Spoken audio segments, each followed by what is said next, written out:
அபிராமி சிவகாமி கருமாரி மகமாய் திருக்கோவில் தெய்வங்கள் நீதானம்மா.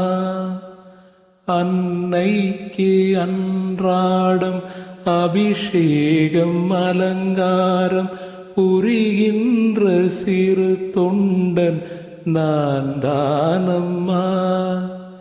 பொருளோடு புகழ் வேண்டும் மகனல்ல தாயே, உன்னருள் வேண்டும் எனக்கென்றும் அது போதுமே. அடுத்திங்கு பிறப்பொன்று அமைந்தாலும் நான் உந்தன் மகனாக பிறக்கின்ற வரம் வேண்டுமே. அதை நீயே தருவாயே. அம்மா என்றழைக்காத உயிரில்லையே, அம்மாவை வணங்காது உயர்வில்லையே.